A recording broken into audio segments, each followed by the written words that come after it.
Good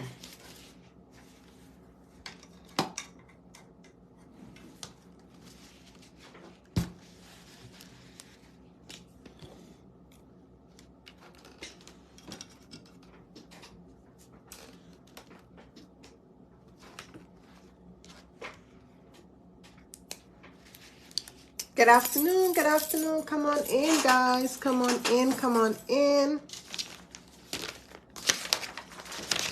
I want y'all to go ahead and come on in. Hey, Jill. Hey, Jill. How are you? How are you? Good afternoon to everybody on this good old Saturday.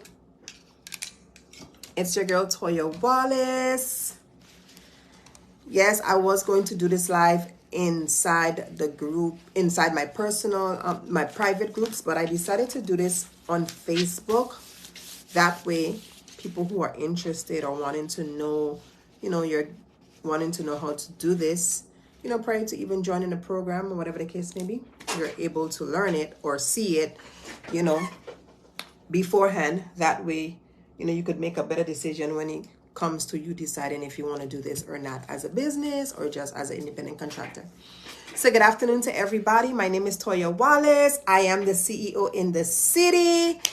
I am a corporate trainer, the trainer's coach, the midwife to the marketplace, and I'm here today to go over how to complete a federal CCF, better known as the Federal Chain of Custody for DOT, the Department of Transportation specimen collection. Okay, so I'm just going to give it about a couple more minutes so I could have more people to join on. And then after that, we'll get started. So if you are in the industry and you're somewhat confused, sometimes you make a mistake, whatever it is. If you're in the industry and you just need a touch up, a refresher, this is your time. You have questions, you go ahead and drop the questions in the comment section below. If you are new to the industry, if you don't have any experience, if you're trying to become a collector, but you're not sure if you want to do this, you're not sure if it's hard to do, you just want more information, today I am going over how to complete a federal chain of custody for the DOT specimen collection. All right. You're working. Oh, today's my day off, but I'm here in the office, as you can see. Yes, go ahead and do me a favor and just send this to others, or I should say tag others in the group or under this live. And this would be up so people will be able to actually watch it over at their own convenience. So I'm gonna give it about I'm gonna start exactly at 12:50.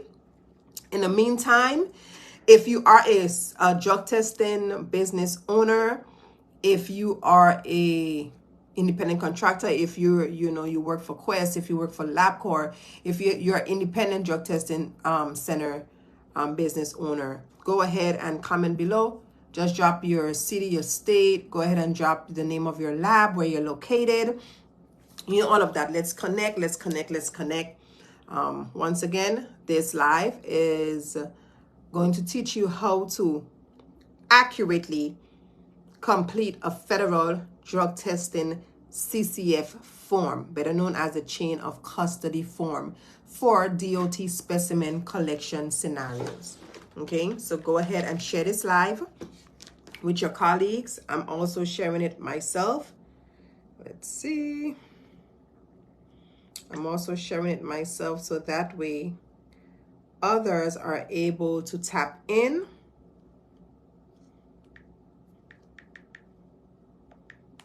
And I'm also actually going to also upload this on my YouTube channel. That way, individuals who are not on my Facebook, who are not connected to me through social media, they are able to actually get this. So do me a favor, go ahead and drop this. Any group that you're a part of, just drop this live, share this live. I mean, if they take it out the group, then, you did your best. But this is free information that I'm giving. This is not the training, but this is free information that I'm provided for individuals who are lab business owners, who are considering becoming a lab business owner, who are just independent contractors, meaning they just, they do collections per diem, but they, they don't have their own lab business, whichever the case is. That's what this is for. Hi Vicky. Hey Malcolm. Hi guys. Thank you so much for joining. It's a Saturday, and I know you guys probably have Easter egg hunt activities, setting up your house, getting ready for tomorrow, you know, all that good stuff. So if you are here, I appreciate you for joining. If you're not interested, I get it. Thank you for the support, but I'm here to talk about how to effectively complete a federal chain of custody form correctly for the Department of Transportation. Okay, so I'm gonna go ahead and get started. My name, and I'm not moving the camera. Thank you. You, oh, my skin, right? Like, thank you. That's that wait and see, girl. That's that wait and see. In case y'all don't know, in case you don't know, I ain't got no makeup on, no lashes. Watch this. No makeup, no nothing. Okay, that's that wait and see. In case you don't know, in case you've been checking out, like, that's that wait and see glow. I need y'all to understand, okay? I need y'all to understand. That's that glow. That glow is right there. That's that glow. That is that glow. Wait and see skincare collection. I mean, and if you try and get your skin ready for the summer, even for the spring, like the products are so functional. You know, this is not for this. This is not for that. Anyways, good afternoon, everybody. My name is Toia Wallace. I am the CEO in the city, as you can see. I am also the midwife to the marketplace, the trainer's coach, a serial entrepreneur, a mom, a wife. I am here to talk to you guys about how to complete a federal chain of custody form for the DOT, which is the Department of Transportation, collection scenarios. Okay, so I'm going to go over the form, and I'm also going to go over how to complete it effectively. This will also be uploaded on the YouTube, on my YouTube channel. That is Salt and Stilettos, SALTN for Nancy, Stilettos, STILETTOS on YouTube. So this will be available in the next couple of days. But for right now, we're going to be here on Facebook.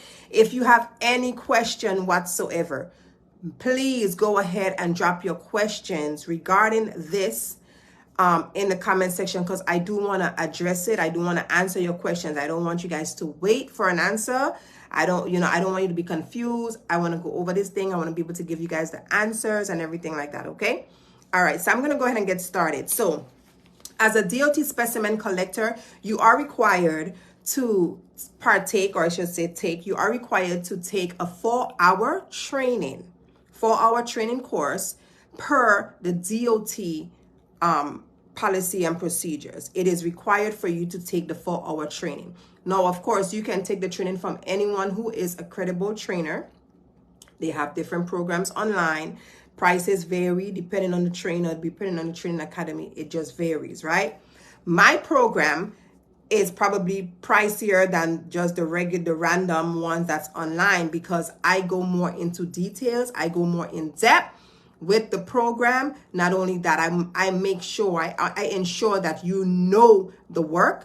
It's very important, because especially if you are planning to do this as a business for yourself, I want to ensure that you know what to do, front to back, side to side, up, down, left, right, all of that.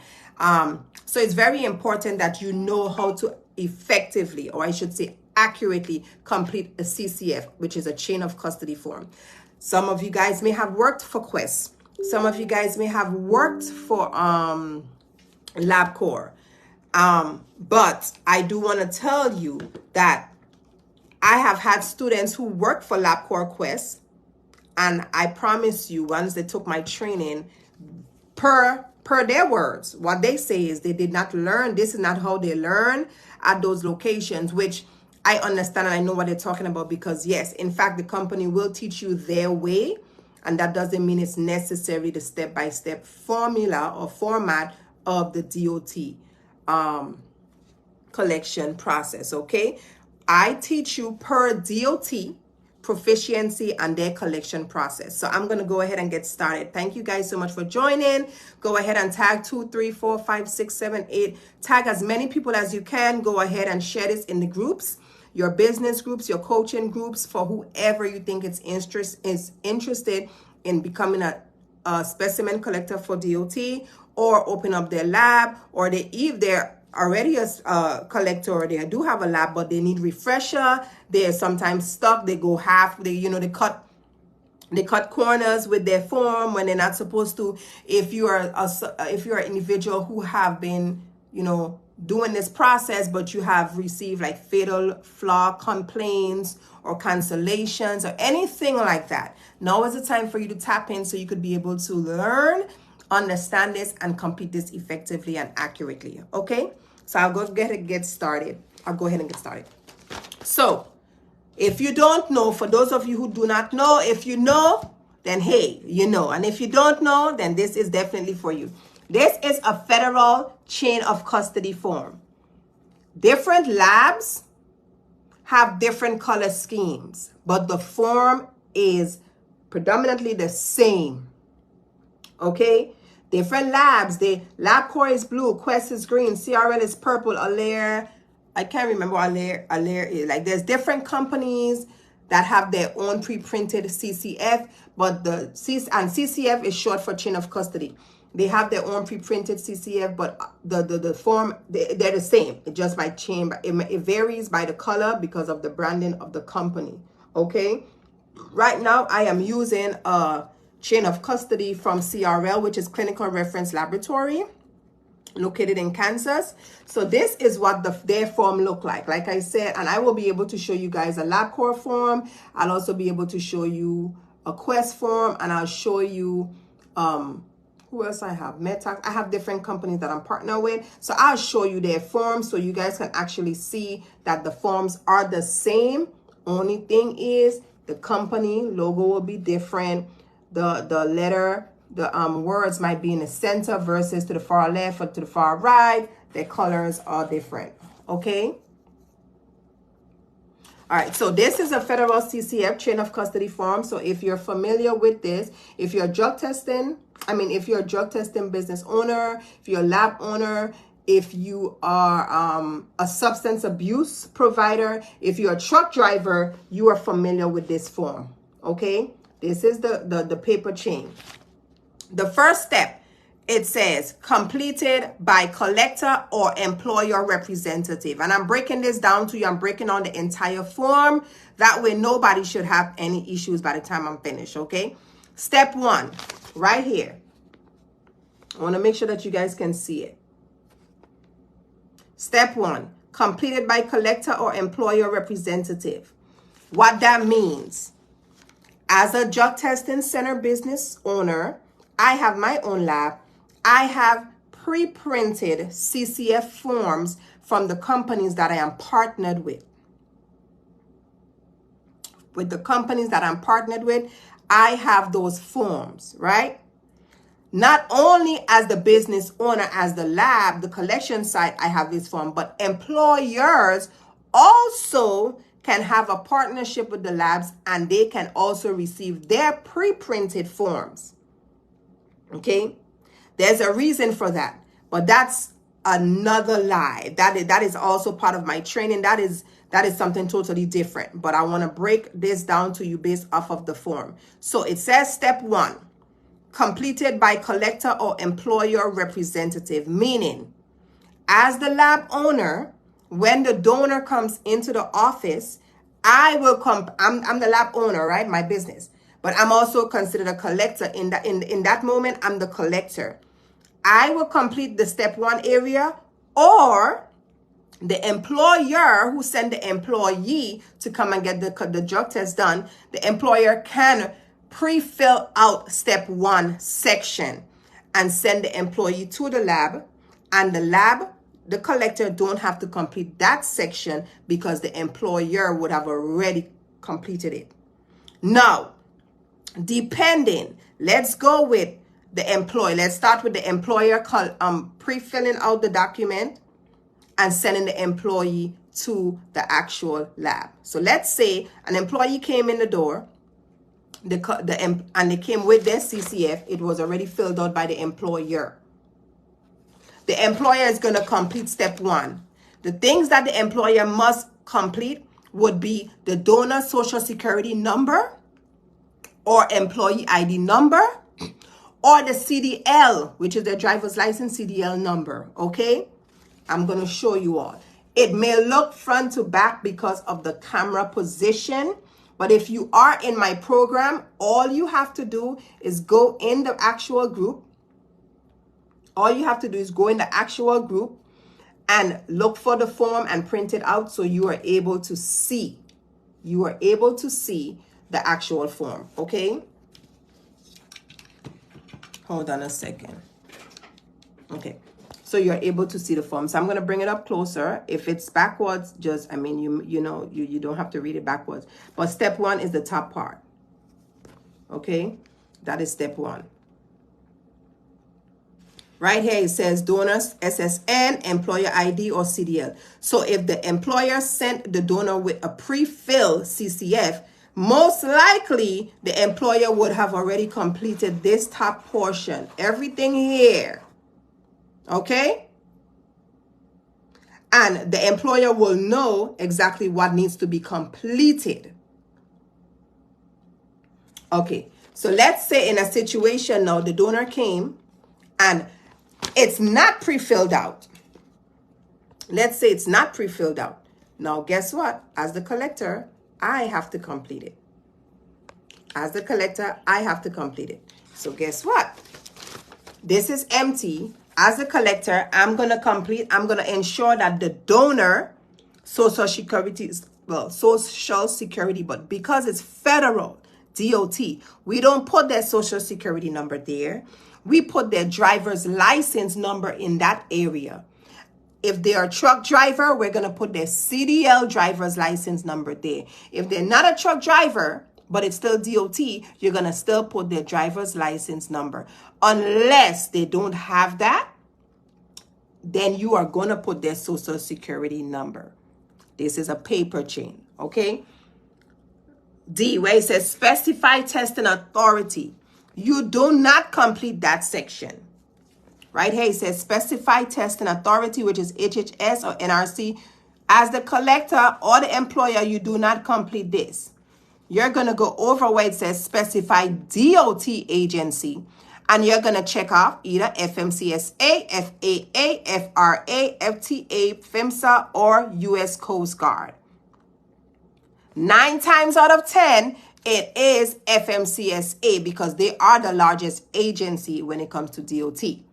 But you still want to make sure that you are completing that DOT agency portion correctly. You do not want to put the incorrect one. So when your customer the donor comes in, donor customer, when they come into the office, to the lab, you want to just make sure you verify the paperwork and see which agency they're assigned to check the right thing off, okay?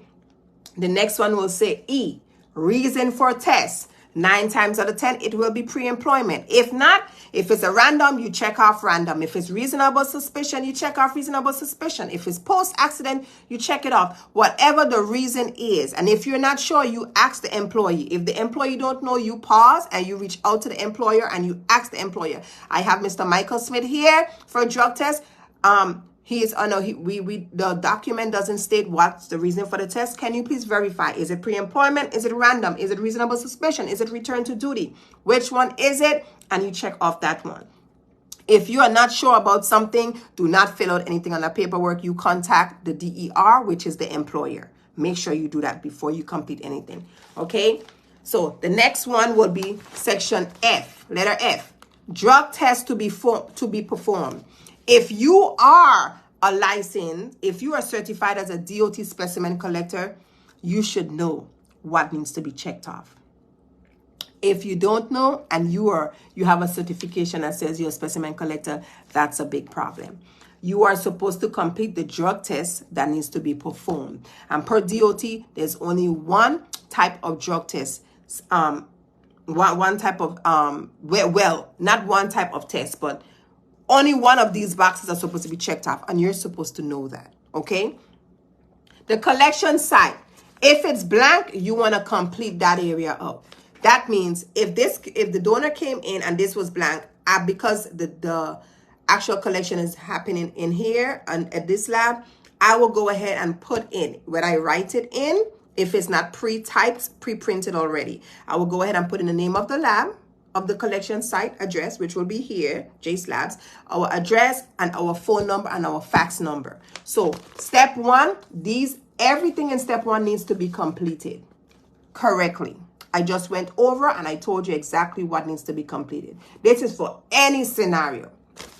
All right, we're moving down to step 2. It says completed by the collector. So in step 2 section, you do not move on to step 2 until after the donor has actually voided and brought out the sample. If you complete step 2 before the donor brought out the sample, this is violation. You are wrong. Is not accurate. That is that is a no. Okay. You do not complete step 2 until the donor brings out the specimen. Once the donor brings out the specimen, you will not test, but you will go ahead and inspect the specimen to ensure that it is in range, you know, the temperature is correct, they give you sufficient urine, all of that.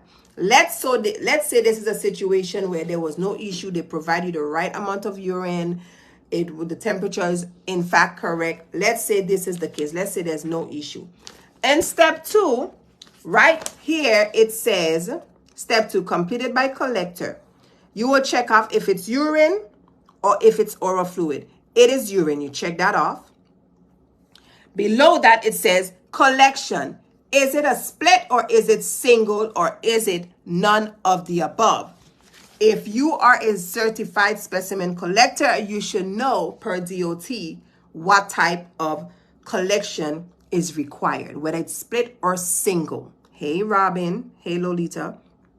Okay, once you have checked off that box, you will then move to the next line that says urine.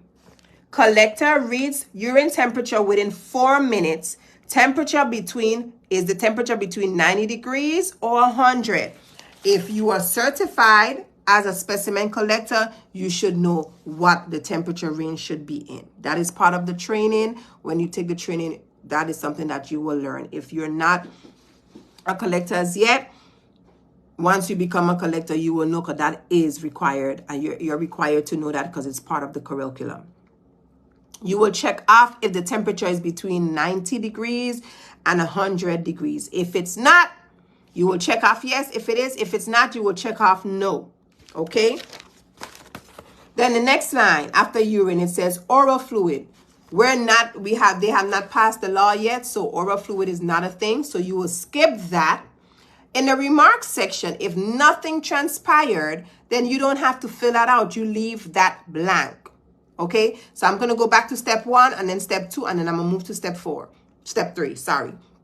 Step 1, it says, step 1 is completed by the collector or the employer representative.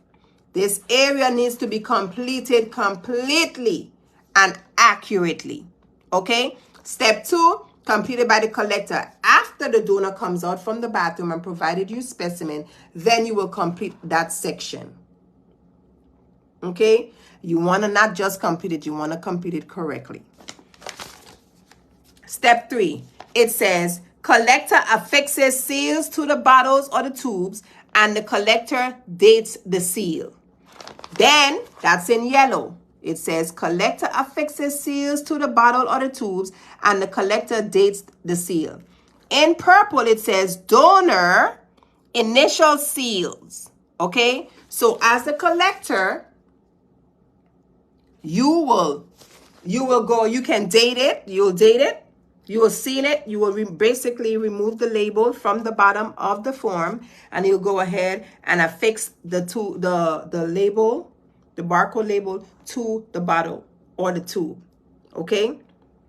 We over here let the donor date, initial, and date it. You are to date it, but you can let the donor initial and date it. Okay?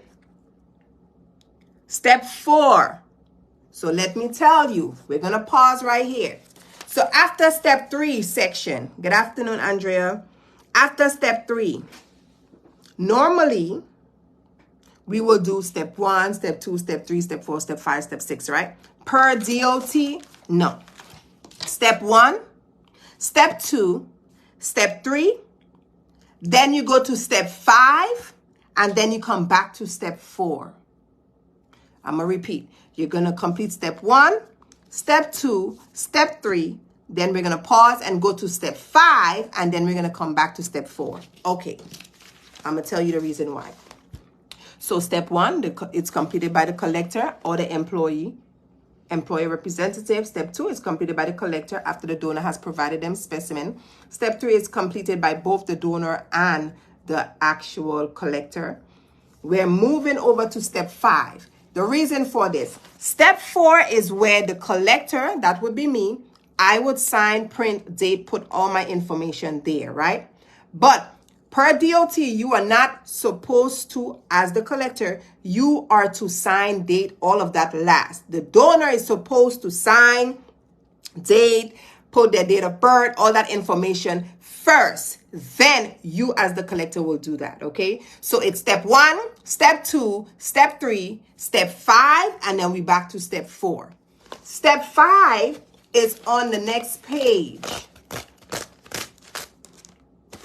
So after you have completed step 3, you will say, okay, Mr. Michael Smith, I'm going to need you to go ahead and initial, date, sign, put your date of birth, put an email, and put 2 phone numbers so we can get in contact with you. Even if it's the same number, we can get in contact with you if need be. You will tear off the perforated area, turn to page 2 of the CCF. So this is page 1, this is page 2. You're going to look for where it says step 5, which you will follow step 1, step 2, step 3, step 4, and step 5. It says completed by donor. The donor will then sign, print their name, put an email address, a daytime phone number, and the evening phone number. I think I said date. If I didn't, they have to put the date of the actual collection, and they have to put their date of birth. Okay? Once the donor have completed step 5, you have as the collector, you will look it over to ensure that the donor completed their signature, they sign their name, they print their name, they put an email address, they put a daytime and a nighttime phone number, they put today's date, the date of the collection, and they go ahead and put the date of birth. Once the donor has done that and the collector has verified that, the collector will then take the CCF back from the donor, go back to page 1, and then the collector will go back to step 4 and complete the chain of custody, which will be signing as the collector, printing as the collector, put in today's date and the time. Okay? Once the collector has done that, right here it says specimen bottle or bottles or tube or tubes are released to. At that point, the collector will put the company that is going to actually transport the specimen. So it could be FedEx, it could be UPS, it could be DHL, it could be USPS, it could be a local courier. Whoever is taking that specimen from your location to either mail it out or to the direct lab, that is who you're going to put here. 9 times out of 10, it will be FedEx. You're just going to write FedEx in the box. Depending on the CCF, and I will show you other CCF copies from different companies. Depending on the company, there's a box, but there's also check boxes with a different list of couriers. It just all depends on the company and the way how they have their pre-printed CCF set up. Once you as the collector have completed your section, before you do anything else, you want to ensure that everything is completed correctly. Page 2 is completed correctly, and then you can distribute each copy to who is supposed to receive. So you want to just go back and verify. Okay, let me make sure. Step 1, the driver's license number is there. The type of test to be performed, the DOT specifying agency, the reason for testing, what type of test. Also, you want to make sure the temperature was in range, or if it wasn't in range, you want to check the right box. You want to make sure that you select the option that says urine and not oral. You do want to make sure that if there's no remark section, you leave that blank. You want to make sure that the donor did complete their section, which will be page 2. And page 2 is known as the MRO copy, the Medical Review Officer copy. You want to make sure that the donor completed their section, page step 5, not step 4, but step 5. Once the donor, you verify that, you go back to page 1 and you just verify that you didn't miss anything when it comes to your part. Hey, Auntie Pat. Hey, Shavanda. Okay, once that is done, the labels are removed because they are affixed to the tubes or the bottles. So this will be blank. There's nothing here. Because remember, step 3, you had to remove the labels and affix it to the bottles or the tubes. So let me remove them. When you're, I'm going to remove them so y'all can see what the form's supposed to look like when completed. When you are removing the labels, you want to be very, very careful because they tend to be sticky. And if you have on gloves, it can definitely stick to the gloves. And then in trying to remove it from the glove, you can tear the specimen barcode. Okay, so you want to be mindful. Even when you are placing the barcode, or I should say the label on the bottle, you want to ensure that you are labeling it, you are placing it, affixing to the container correctly. And this is how it's supposed to look, like this on each bottle. So there are 2 labels. This is bottle 1. And I'm going to remove the other one carefully to ensure that it does not rip. You got to be very careful. So like this one here is somewhat ripped, but I'm going to go back and try to see if I can get it off correctly. Perfect. I did. And then take it off. And you place this on the other bottle, okay? You will put this on the other bottle. So you would have 2 bottles with the labels. In this case, this is what your form will look like. Blank to the bottom. And everything that needs to be completed. So I'm going to complete this right now quickly so you guys can see what I'm talking about to ensure that it's done correctly. 1, 2, 3, 4, 5, 6, 7, 8, 9. Check off this.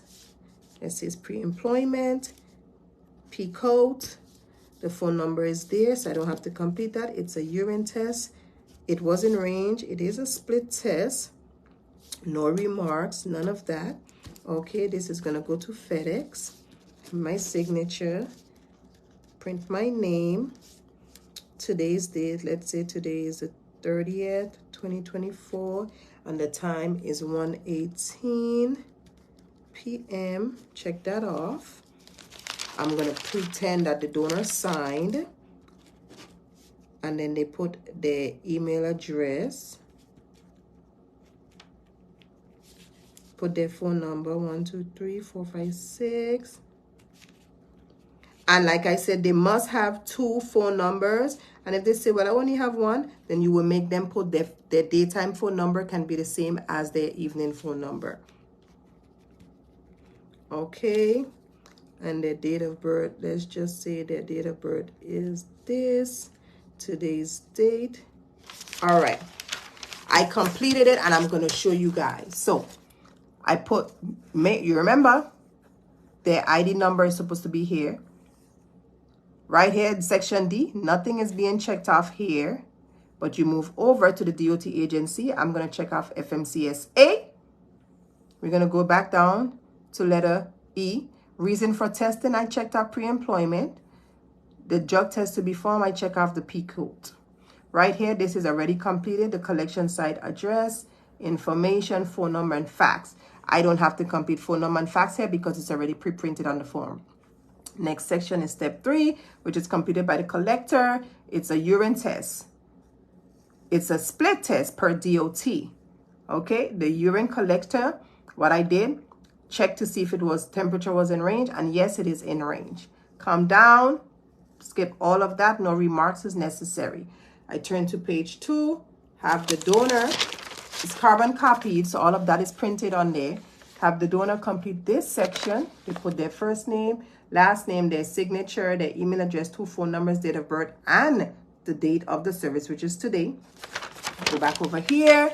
The collector completed her section, today's date, and who is being released to. Okay, the barcode is off because the donor we have already affixed the label. I'm going to make sure that this is also initial. and dated. So this is what it's supposed to look like.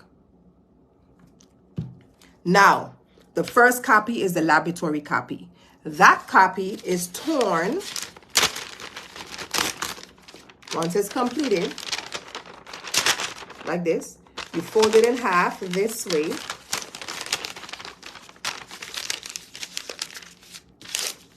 So, you notice it's folded in half. Boom. Then you want to fold it in half again. So now you can see the barcode, right? And you will put this in the bag. And when you put this in the bag, you want to make sure that the barcode is showing. That way, when the lab receives it, they can scan the barcode without having to open up the bag to check in the specimen. That is done. Then we have copy number 2. That is the MRO, which is the medical review officer. This form will be faxed or emailed or scanned to the MRO right away within 24 hours of the collection. I tell my students to do it right away so you don't have to forget. Because if you forgot, they will reach out to you and that doesn't look good. Okay?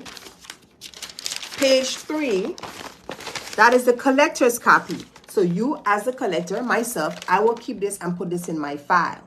You don't need to hold on to these copies longer than 31 days. And I say it's 30 days, but some months have 31. So let's say it is 30 days. It is 30 days. But because some months have 31, I just tell my students the last day of the month, after that, you can discard that. Okay, but it is 30 days per DOT. You don't need to keep the file longer than 30 days. This copy is the collector's copy.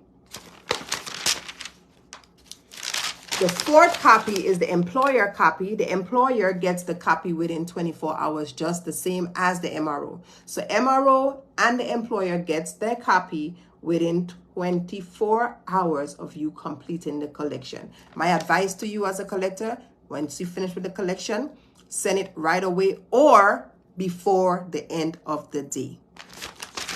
The fifth copy is the donor copy.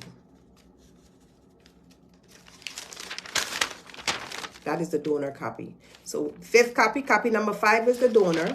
As the collector, you're supposed to know what all copies goes to who in the order. First copy is the laboratory copy. Second copy is the MRO copy. Third copy is the collector's copy. Fourth copy is the employer copy. And fourth copy is the donor's copy. Everybody receives their copies, okay? 9 times out of 10, the employer and the MRO copies are going to go via fax or email or scan. So what I tell my students to do is the collector copy, the employer copy, and the MRO copy, you just staple it and put it in the file under the donor's name or the last name, and that way you can discard it after 31 days. Shred it. Okay? That is how you complete a CCF. Regardless of what it is, you want to ensure that you complete the CCF thoroughly and accurately. Do you guys have any questions whatsoever? Hey, Ajani, how you doing? Hazel, hey, Shani, hey, Patrice. Do you guys have any question regarding how to thoroughly, accurately complete the chain of custody form? Okay, well, that's what this live was about. Just knowing how to complete a CCF correctly. Like I stated, this will be uploaded on my YouTube channel. That way others who were not able to view this, whether it's because we're not connected on social media, they're going to be able to see it. If you have not subscribed to my YouTube channel, please do so. It's Salt and Stilettos. That's SALTNSTILETTOS. I have a lot of videos over there about drug testing center, starting your own lab, all of that.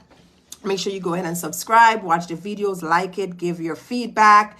If you're not a specimen collector, if you don't have the business and you're interested, go ahead and join my program. It is fire. You get everything that you need, like for real, for real, for real. I'm excited for everybody who wants to partner with me. By partner with me, meaning join my program. I don't have your lab, you don't have my lab. I'm just helping you to start your lab business from the ground up.